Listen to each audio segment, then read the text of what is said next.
E eu quero convidar a igreja a que abra comigo em Efésios capítulo 2.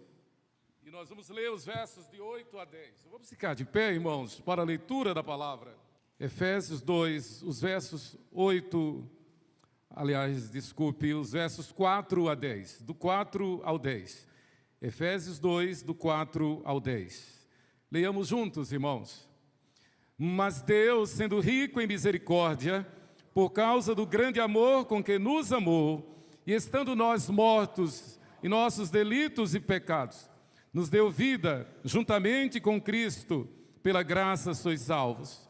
E juntamente com Ele nos ressuscitou, e nos fez assentar nos lugares celestiais em Cristo Jesus, para mostrar nos séculos vindouros a suprema riqueza da sua graça, em bondade para conosco em Cristo Jesus.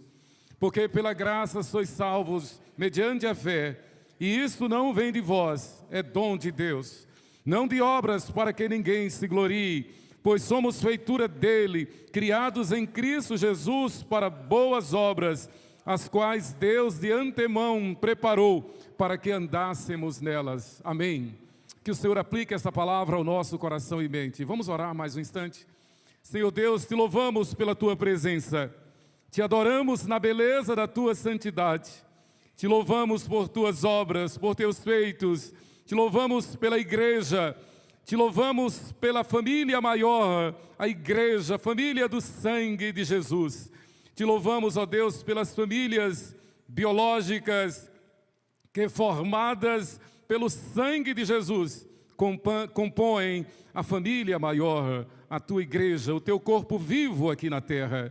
Damos-te graça, Senhor, pela tua palavra, a nossa única regra de fé e de prática, em nome de Jesus. Amém. Podeis sentar, irmãos. Eu quero falar sobre a vida vitoriosa. E a vida vitoriosa implica, indubitavelmente, numa vida de perseverança como família. E eu louvo a Deus porque é o tema desse mês, família. O tema do ano, persevere. Perseverança, vida vitoriosa, é uma vida que persevera em família, e como família de Deus. É interessante que nesse contexto aqui, eu chamo os irmãos para que acompanhem comigo, aqui no capítulo 2 de Efésios ainda. Paulo está ratificando, Paulo está defendendo a tese, publicando a tese de que Jesus Cristo é Deus conosco.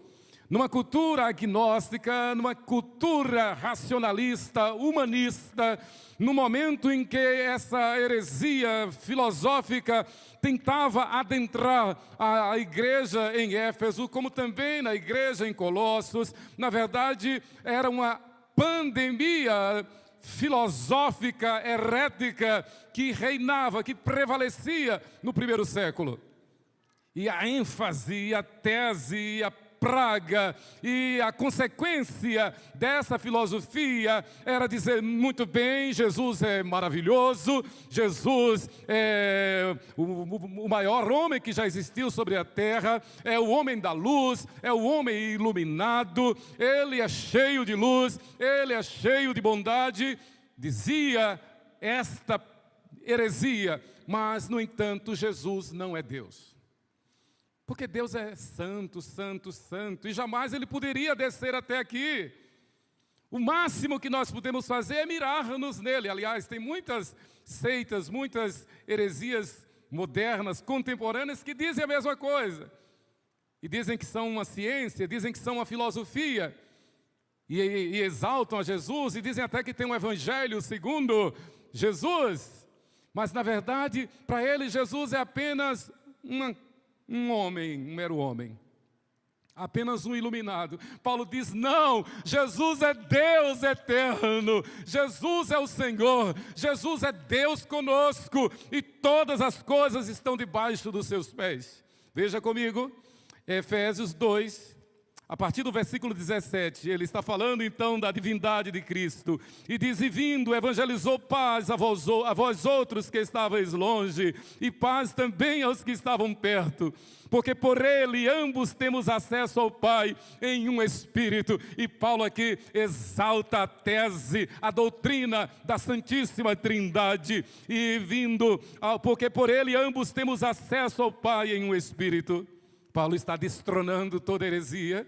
Paulo está desbancando toda arrogância, Paulo está destronando todo humanismo, todo racionalismo, toda a hipótese, toda a possibilidade de ideologia humana tentar prevalecer sobre nós. Aliás, a ideologia humana, na verdade, o que faz é tentar destruir, é tirar Deus de cena, é tentar destruir a família, é tentar destruir a igreja. Sempre foi assim desde Gênesis capítulo 3. Mas nós estamos aqui para dizer, a família prevalece. A igreja prevalece, e quem sustenta a família, e quem sustenta a igreja é o Senhor Jesus Cristo. Porque dele, por ele e para ele são todas as coisas. Porque nele nós vivemos e nos movemos e existimos. Ele é a razão do nosso ser. E como bem falou, e como bem pregou na nossa igreja, na década de 1960, o saudoso reverendo Antônio Elias. Cristo, esperança nossa. Cristo é a esperança nossa. A década de 60 foi uma década de reavivamento, não apenas na IPB, mas em toda a igreja evangélica no Brasil. E Deus levantou homens como o reverendo Antônio Elias. E Paulo continua aqui, assim, versículo 19, assim já não sois estrangeiros e peregrinos, mas concidadãos dos santos, e sois família de Deus. Nós somos a família de Deus. Nós vivemos a vida comum no lar que Deus tem nos dado como igreja de Deus. E como família que vive a vida comum no lar, como igreja de Deus, nós compomos a igreja aqui organizada. Nós compomos a igreja, a noiva de Cristo, que se adorna, que se atavia, que é exemplo das virgens prudentes, sábias. Esta igreja se enche da graça, se enche da unção, se enche do poder, se enche do Espírito Santo, porque sabe que o noivo está às portas. Estamos nos preparando para isto. Nós confiamos em Deus. Nós cremos que este tempo é um tempo precioso, porque Deus está nos usando para manifestar a sua graça, a sua glória, o seu poder. Esta é a vida vitoriosa. A vida vitoriosa não está lá fora, a vida vitoriosa não está no mundo, a vida vitoriosa não está na ideologia humana, não está na filosofia vã. A vida vitoriosa está em perseverar como família de Deus. Deus sendo rico em misericórdia, versículo 4, Paulo enfatiza, Deus sendo rico em misericórdia, por causa do seu grande amor, do grande amor com que nos amou, e estando nós mortos em nossos delitos e pecados, nos deu vida juntamente com Cristo, pela graça sois salvos. Paulo enfatiza, não é pela vontade humana, não é pela religião, não é pela filosofia, não é pela política, não é pela ciência, mas é pela graça sois salvos. E juntamente com Ele nos ressuscitou. Nós sim somos mais que vencedores. Nós sim temos a vida vitoriosa. Onde está a morte, a tua vitória? Onde está a morte, o teu aguilhão? Tragada foi a morte pela vitória, mas graças a Deus que nos dá a vitória por intermédio de Cristo Jesus, nosso Senhor. Esta é a vida vitoriosa, para mostrar nos séculos vindouros a suprema riqueza da sua graça e em bondade para conosco em Cristo Jesus. Porque pela graça sois salvos mediante a fé, e isto não vem de vós, é dom de Deus, não de obras para que ninguém se glorie, pois somos feitura dele, criados em Cristo Jesus para as boas obras, as quais Deus de antemão preparou para que andássemos nelas. Queridos, a parábola do filho pródigo ilustra isto muito bem. Tanto o filho que saiu de casa, o filho mais novo, quanto o filho mais velho que ficou em casa, eles buscavam a vida vitoriosa do seu jeito. Lembra da ira do filho mais velho, o filho que ficara em casa? Quando da chegada da festa, do banquete, da recepção que o pai dava ao filho resgatado? Da mesma forma, na mesma carnalidade que o filho pródigo saiu, vivia o filho mais velho dentro de casa. Por quê? Porque ambos buscavam uma vida vitoriosa do seu jeito. Interessante, estando junto com o pai, mas sem perceber a graça do pai. Convivendo com o santo, com o sacro, sem reconhecer o santo. Convivendo com as coisas santas, mas de uma forma profana. E perceba a inveja daquele filho mais velho. A arrogância, a ignorância, a brutalidade para com o pai e para com o irmão.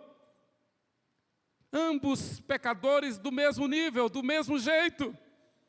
A parábola do filho pródigo, ela nos ensina, ela nos mostra, ela chama a nossa atenção para que entendamos que a vida vitoriosa, ela está somente em sermos família de Deus, que persevera na graça que Deus derrama sobre nós.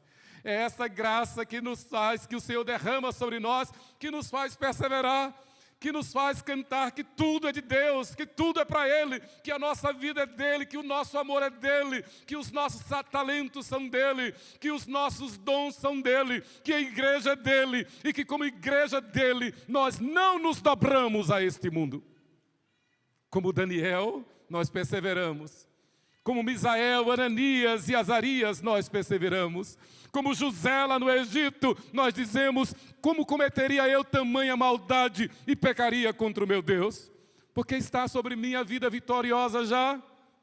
Está sobre mim já a graça do Senhor que me faz perseverar como família de Deus, sempre como família de Deus. Louvado seja o nome do Senhor.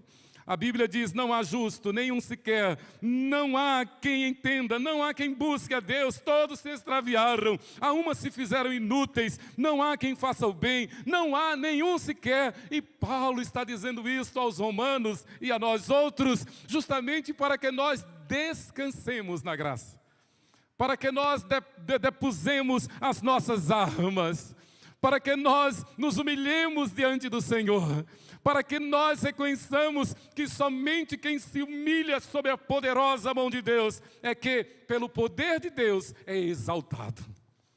Nós não precisamos nem aspirar, nós não precisamos nem desejar, nós não precisamos nem buscar, mas de graça o Senhor nos exalta, para a glória dEle. É o que o Senhor tem feito aqui na igreja, é o que o Senhor tem feito na vida dessa igreja, na vida da nossa igreja e na vida da sua igreja em toda a face da terra. Há uns 3 anos nós recebemos lá na nossa igreja presbiteriana 12 de agosto, um casal aqui de Campinas, eles da Unicamp, e eles estavam deixando tudo, eles foram levados lá por portas abertas. Nós estávamos fazendo o DIP, o Domingo da Igreja Perseguida, e Portas Abertas nos recomendou este casal. Eles, professores da Unicamp, estavam deixando tudo para serem missionários na Coreia do Norte. Fariam um estágio primeiro na China para entrar na Coreia do Norte. Nós estamos recebendo lá na nossa igreja, está no quadro de missionários da igreja, um casal de missionários uruguaios. Ele foi da seleção da Azurra, foi da seleção uruguaia, e Deus o chamou quando jogava lá no Barcelona, para ser missionário. E o chamado dele, da Ambassadors Football, é para ir para o Afeganistão. Veio aqui para São Paulo, fez um treinamento, e a Ambassadors Football disse, você tem que estar um tempo num lugar de clima semelhante ao do Afeganistão. Então eles foram lá para o sertão da Bahia, que fica mais próximo de Aracaju. E eles estão trabalhando lá, plantando uma igreja lá no sertão, Rompigibão, no sertão da Bahia. Num treinamento para ir para o Afeganistão. O que faz com que jovens deixem a Unicamp para ir para a Coreia do Norte? Um jovem talentoso da seleção uruguaia, deixe tudo, jogando no Barcelona, deixe tudo para ser missionário no Afeganistão. É a vida vitoriosa, que independe de circunstâncias. É como aquele hino, aquele cântico maravilhoso. Esta paz que eu tenho em minha alma, não é porque tudo em mim vai bem. Esta paz que eu tenho em minha alma, é porque eu amo o meu Senhor. Eu não olho as circunstâncias, mas eu descanso na graça do Senhor. Como nós cantamos há pouco, o nosso Deus é Deus de perto e também de longe. Assim diz Jeremias, Ele é Deus de perto, também de longe, nunca mudou, nunca mudará. Ele nos garantiu esta vida vitoriosa. É o que Paulo está dizendo aqui, combatendo a heresia gnóstica. Nós não devemos nos mirar em nós não devemos nos mirar nas circunstâncias, nem nas adversidades, nem nos aplausos, mas nós devemos nos mirar tão somente na graça de Deus. Pela graça sois salvos mediante a fé. É pela graça que nós, como dizia o saudoso cantor irmão Lázaro, vamos passando pela prova e dando glória a Deus. Vamos passando pela prova e dando glória a Deus. E nada neste mundo tem o poder de nos abater. Nada neste mundo tem o poder de nos entristecer. Nada neste mundo tem o poder de nos animar. E isto não é chavão, isto não é refrão, isto não é slogan, isto é palavra de Deus. Porque somos mais do que vencedores por meio daquele que nos amou. É promessa de Deus. Então Paulo chama a atenção da igreja, e é interessante que ele dirige-se à igreja justamente chamando-a de santos e fiéis em Cristo Jesus. Perceba que naquele contexto havia a perseguição dos judeus contra a igreja, judeus não convertidos, havia a perseguição dos romanos e havia a perseguição ideológica da filosofia, que dizia, não, essa coisa do caminho, essa coisa de imanência de Deus, isso é utopia. Comamos e bebamos que amanhã morreremos, é a mesma coisa de hoje. Pão e circo continua inebriando as pessoas, iludindo as pessoas, mas nós estamos aqui para dizer, não, Cristo em nós é a esperança da glória, a esperança, há uma vida eterna, há uma vida incomparavelmente melhor do que esta que estamos aqui, e esta vida nos é garantida pela caminhada, pela marcha, pela perseverança da família de Deus. Que coisa mais linda! Nós somos família de Deus como igreja, eclesia, e somos família de Deus na vida comum no lar. Aí, Tom, Cíntia, os meninos, e já com o dom da palavra, falando no microfone, que coisa linda. Aí está a família de Deus, vendo os seus filhos crescendo, vendo esse coral maravilhoso de jovens, vendo a igreja pujante, a igreja fazendo missões, a igreja fazendo diferença, a igreja edificando. E quando nós participamos de um momento como este, e quando nós nos lembramos de um momento como este, nós vemos cumprir o que o Senhor diz através de Abacuque, como as águas cobrem o mar, como as ondas cobrem o mar, toda a terra há de se encher do poder de Deus e da glória que Ele tem. É isso que Paulo está dizendo à igreja lá em Éfeso, como disse a igreja lá em Colossos. Olha, nós não somos liberais, nós não somos ecumênicos, não. Nós sabemos em quem temos crido, nós temos uma vida nova, nós temos uma vida diferente, sem ufanismo, sem vanglória, sem vaidade, sem religiosidade, sem ganância, mas na paz do Senhor. Nós somos família de Deus, pronto. Nós somos a família de Deus. Ele é o nosso Pai, e isto não é platonismo, isto não é filosofia, isto é palavra de Deus. Ele é o nosso Pai. Ele cuida de nós. Essa semana nós passamos por 2 grandes livramentos. Eu em Aracaju, minha filha Rebeca lá em João Pessoa. Começando por Rebeca. Chovendo muito lá em João Pessoa. E Rebeca numa avenida lá, dirigindo.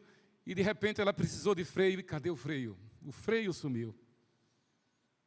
Ela disse, papai, foi tão violento que eu fiquei molhada. E eu disse, mas está chovendo, você desceu, tomou chuva? Não, eu não desci do carro. Eu fiquei molhada de suor, adrenalina. o medo. Mas Deus, pela sua misericórdia, poupou, não atropelou ninguém, não bateu em ninguém, deu a ela paciência para ir conduzindo e jogar o carro no acostamento, puxar o freio de mão para não dar cavalo de pau. Deus deu sabedoria, grande livramento. Só de vê-la contar a gente ficou gelado.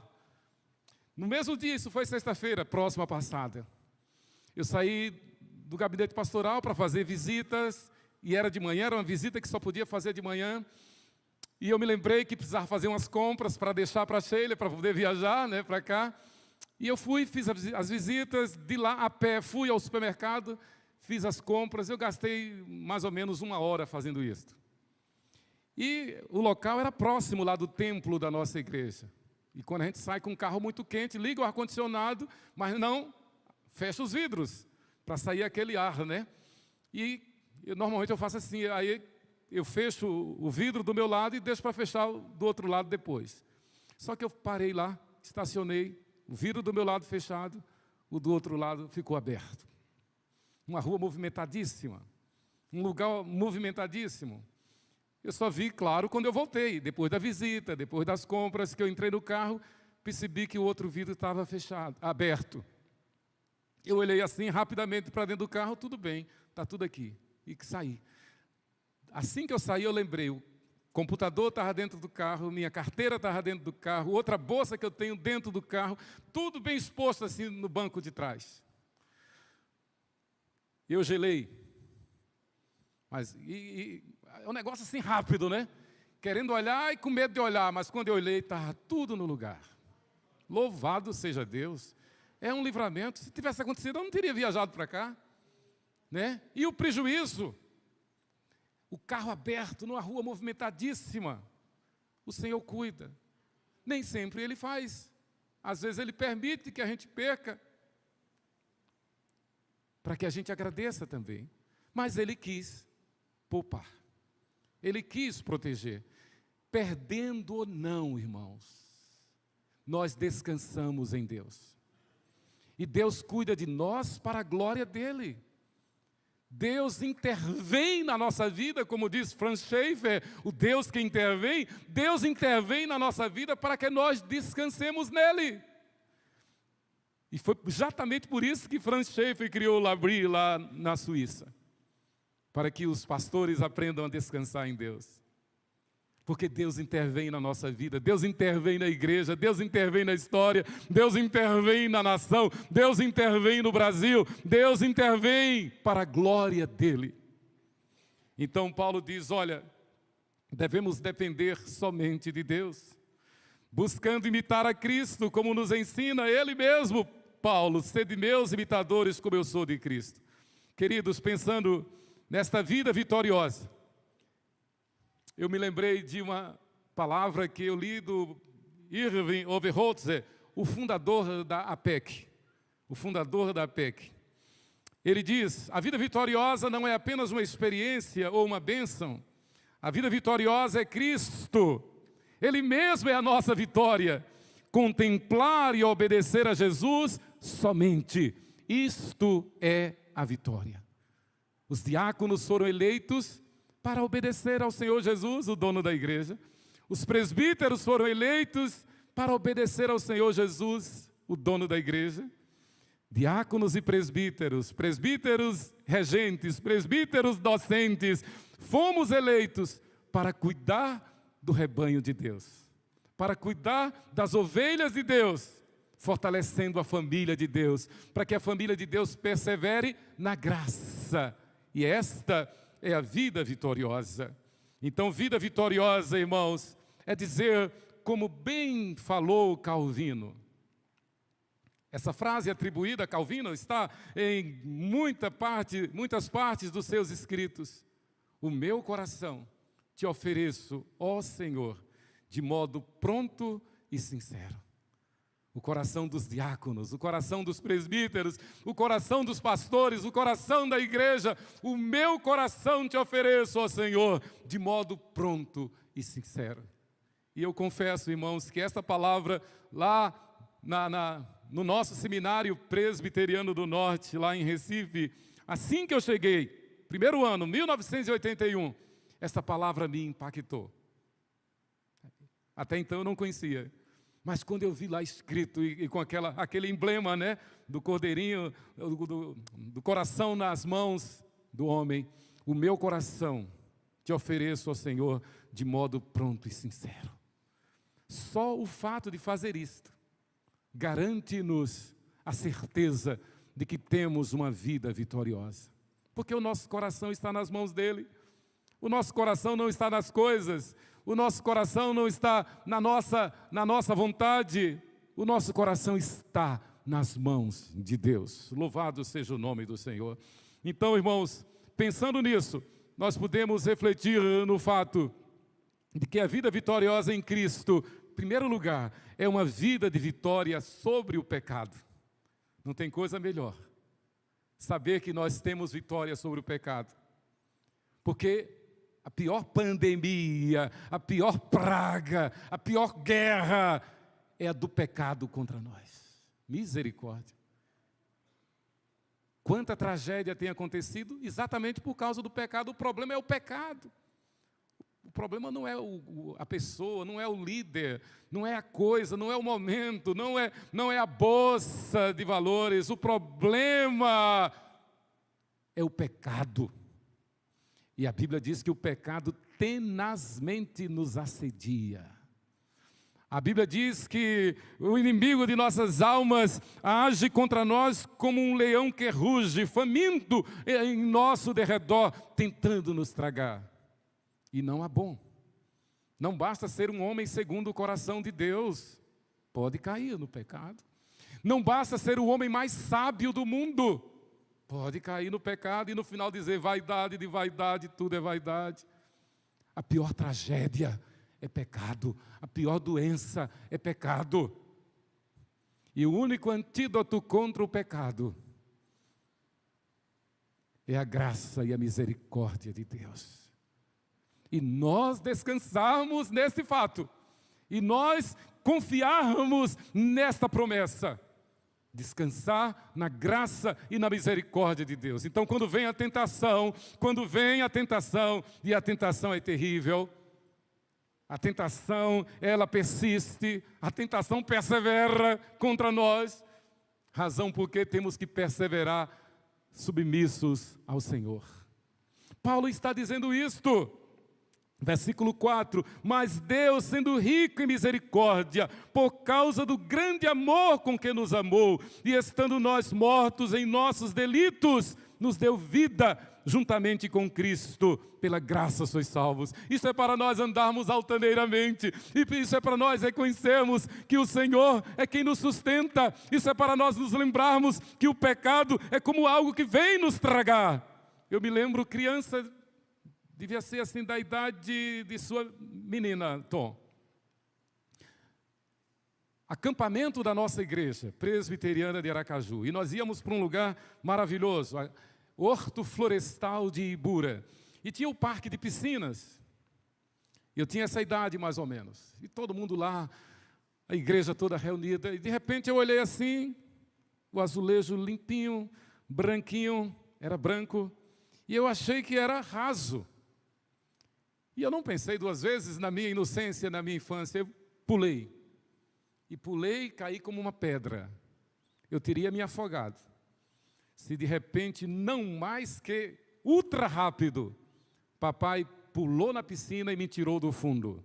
Me lembro como hoje, eu tentava abraçar papai e dava 2, 3 de mim. Ele era muito forte, mais alto, bem forte. E eu me lembro como hoje, eu tentava abraçar, agarrar suas costas, eu não conseguia, porque é muito grande. Mas eu também me lembro como hoje, e posso comparar, que incomparavelmente melhor do que o papai fez, tirando-me do fundo da piscina, o nosso Deus fez, tirando-nos do império das trevas. Tirando-nos do fundo da piscina, da sarjeta, da lama, do estado em que nós estávamos, lá com as alfarrobas dos porcos. Muito maior do que papai. Presbítero Miguel é o nosso Pai do céu, que nos tirou do pecado. Então a vida vitoriosa é uma vida de vitória sobre o pecado. João Flávio, lá no século XVII, um grande puritano, ele, falando como vencer o pecado, no seu precioso livro Guardando o Coração, João Flávio assim afirma: faça uma análise constante da condição do coração. Interessante que A.W. Tozer, ele falou mais ou menos isto: passos para uma vida vitoriosa. Segundo, tem uma profunda humilhação pelos males e desordens do coração. Humilhação. Nosso coração é mau.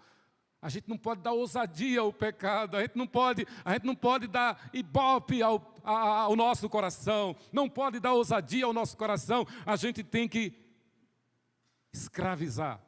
A gente tem que crucificar o nosso coração. Esmurrar o nosso coração. Não pode dar ousadia ao nosso coração, porque ele é incomparavelmente corrupto. Então João Flávio, ele diz: tem uma vida de súplica e oração sincera. Que bênção que a igreja faz, jornadas de oração e jejum, jornadas de vigília de oração. Tenha uma vida de súplica e oração sincera, pedindo ao Senhor uma graça purificadora e restauradora, quando o pecado tiver manchado e desestruturado o coração. Como nós vimos hoje na bela aula da escola dominical. Que aula maravilhosa lá na classe de teologia, que aula nota 10. Então, há pecados que realmente são resolvidos quando o pecador procura um confessor e confessa e acerta ali. E ali resolveu o problema, não se tornou um escândalo. Mateus 18 ensina assim. Mas há pecadores de cujo pecado não se arrepende. E mesmo sendo exortado, não reconhece, aí tem que trazer para a igreja. Às vezes, então, nem reconhece e continua contumaz. E a única solução, como diz a Bíblia, é afastá-lo. E às vezes até entregar Satanás para a destruição da carne, para que o espírito possa ser salvo. É assim que a Bíblia ensina. Então, a igreja, ela cuida do rebanho, para que o rebanho persevere em santidade. E como nós vimos na classe hoje, a disciplina, as censuras eclesiásticas são para o nosso bem, são para a saúde da igreja, são para a cura na igreja. E também advertência para que a gente fuja do pecado e até da sua aparência. João Flávio continua e diz: imponha sobre si um compromisso radical de andar cuidadosamente diante de Deus, que coisa boa, e evitar todas as ocasiões que possam induzir o coração a pecar. Fuja da aparência do mal. Cultive o desejo da mais pura santidade no coração. Tratemos o nosso coração como o bem mais importante que temos, não permitindo nada que possa sujá-lo ou desonrá-lo. Então, cultivemos o nosso coração com salmos e hinos e cânticos espirituais, dando a Deus graças por tudo. Cultivemos o nosso coração buscando as coisas lá do alto, onde Cristo vive. Cultivemos o nosso coração sabendo que a nossa vida é para agradar a Deus. E na razão direta do nosso agradar a Deus, nós somos abençoados pelo Senhor nas coisas de que precisamos. Quanto mais agradamos a Deus, mais Deus supre em Cristo Jesus as nossas necessidades. Um versículo que tem muito me ajudado desde a minha conversão é Provérbios 10, versículo 22. Provérbios 10, 22. A bênção do Senhor enriquece e com ela não traz desgosto. Então descansa no Senhor, espera no Senhor, confia no Senhor, e o mais Ele fará. Eu já estava recebendo o apelido de borboletão. Não sei se aqui fala isso, borboletão, vitalino, solteirão. E muitos pensavam que eu nem ia casar, porque eu já estava com 28 anos e não tinha namorado. Mas Deus, pela sua infinita graça e misericórdia, por causa do seu grande amor com que me amou e nos amou. Justamente quando eu completei 28 anos, Deus me mostrou a irmã do reverendo Amaury, Scheiler.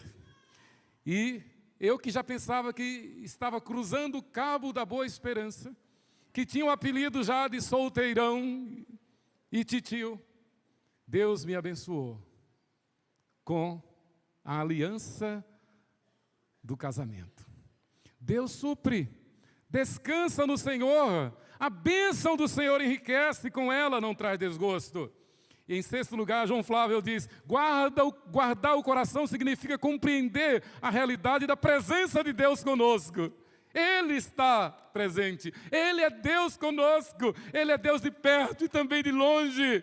Ele não dormita nem dorme, Ele sabe de cada uma das nossas necessidades, Ele está cuidando de nós. E aí então nós podemos descansar dizendo, se vivemos para o Senhor, vivemos. Se morremos para o Senhor, morremos. Quer pois vivamos ou morramos, somos do Senhor.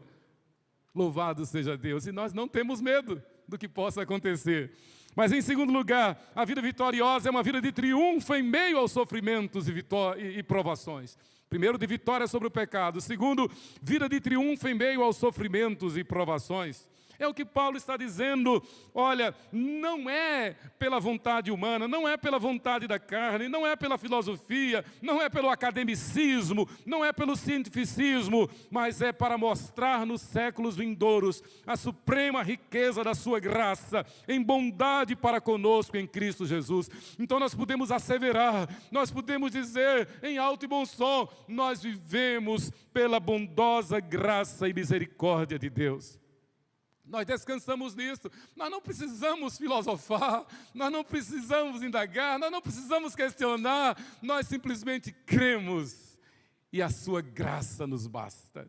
Queridos, é assim que disse o salmista, foi-me bom ter eu passado pela aflição para que aprendesse os teus decretos.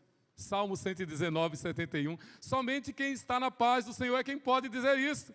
Foi-me bom ter eu passado pela pandemia, para que aprendesse os teus decretos. Deus cuida de nós. Deus não é pego de surpresa. Deus tem o controle sobre tudo e sobre todos. Somos do Senhor, não é verdade? Vida cristã vitoriosa é ter consciência tranquila de que fomos salvos pela graça mediante a fé, e que isto é dom, presente de Deus. É a tese de Paulo lá para os crentes em Éfeso. Oh, irmãos, não vos deixeis levar por ventos estranhos de doutrina. Se esse evangelho que vocês estão recebendo é diferente, é anátema. O evangelho é um só, Cristo em nós, a esperança da glória. Pela graça nós somos salvos. Irmãos, parece que é coisa do passado, daquela época do primeiro século, mas é o que nós estamos enfrentando. Nas nossas universidades, nas nossas escolas. Uma luta desigual, uma luta de Golias contra Davi, tentando nos acachapar, tentando nos abater, tentando nos desanimar, tentando mudar a ordem. E aí, eu faço um apelo especial. Invistam tempo nos filhos, nas crianças. Não permita que a tecnologia prevaleça. Não permita que a internet prevaleça. Não permita que o celular, que o computador tome o teu lugar. Não permita que esses jogos eletrônicos roubem a graça, a bênção de poder brincar, correr, suar, subir, pular, brincar como se deve brincar. Isso é necessário. Nós não somos ciborgues, nós não somos autômatos, nós não somos máquinas, nós somos homens e mulheres, meninos e meninas. Nós precisamos brincar, nós precisamos correr, nós precisamos suar, nós não temos que ficar presos a essa tela. Isso está causando doença, isso está causando alguma patologia. É um mal necessário, mas é preciso tratar com muito cuidado. E eu fico preocupado quando... é interessante que isso parece que tem o dom de anestesiar as crianças. Agora no voo de Aracaju para cá, ao meu lado tinha uma criança tão linda no colo de sua mãe, e ela chorava, e quando ela começava a chorar, a mãe dava o joguinho eletrônico no celular e parecia uma anestesia. Bastava ter qualquer solavanco, qualquer turbulência, que ele esperneava e chorava, porque saía, descontrolava. Eu dizia, meu Pai, misericórdia. literalmente, deu uma turbulência e a mãe mexeu com o celular e ele esperneou, ele chorou, porque ele estava vidrado ali. Isto é um perigo, independente do que seja, do que esteja sendo veiculado. O que eu estou dizendo com isto é que nós precisamos voltar ao primeiro amor. Nós precisamos voltar à essência. E perseverar como família é viver olhando nos olhos dos nossos filhos. É permitir que os nossos filhos lembrem-se de que o melhor brinquedo, a melhor brincadeira é aquela que foi feita com papai e mamãe. A gente brincando lá no parque, a gente brincando no jardim, brincando no quintal, brincando lá na praia, brincando, tete a tete, pegando, andando junto de mãos dadas. Por que eu estou dizendo isto? Porque é assim que Deus faz conosco. Com amor eterno eu te amei, por isso com benignidade eu te atraí. E essa expressão lá no hebraico é a mesma que tirar com fósseps. Você não podia ter nascido de forma normal, foi preciso usar fósseps para te trazer a luz. Você estava perdido, mas com fósseps eu te atraí a mim. Deus nos amou com amor eterno, com benignidade Ele nos atraiu, para que nós vivamos olhando para Ele, não para o mundo, olhando para Ele, não para o mundo, olhando para Ele, não para a mulher de Potifar, olhando para Ele, não para as bandejas da Babilônia, olhando para Ele, não para as coisas deste mundo. Mas em terceiro lugar, a vida vitoriosa é uma vida de poder no serviço de Deus. E que bênção que nós vimos oficiais sendo ordenados hoje, oficiais sendo instalados hoje. Foram eleitos para viver no poder de Deus. A igreja se reuniu em Assembleia Geral Extraordinária para outorgar, pelo poder do Espírito Santo, a estes homens eleitos, uma vida de poder no serviço de Deus. Uma vida de poder no serviço de Deus. E quando nós vimos esses homens ajoelhados, e o conselho impondo as mãos, nós vimos a pujança da família de Deus, da igreja de Deus. Homens abençoados, homens portentosos, homens que podem ser governador do estado, presidente da república, mas eles se ajoelham diante do Eterno, se ajoelham diante da igreja e dizem: eu quero uma vida de poder no serviço de Deus. Servir a Deus é servir a igreja de Deus, sem de forma alguma preocupar-se com o fato de que a igreja é um hospital. Por que isto? Para nós não nos escandalizarmos, para nós não nos impressionarmos com as adversidades. A igreja, Jesus não veio para os sãos não precisam de médico. Jesus veio para um hospital, um pronto-socorro, porque nós precisamos dele, que é o verdadeiro cura d'almas.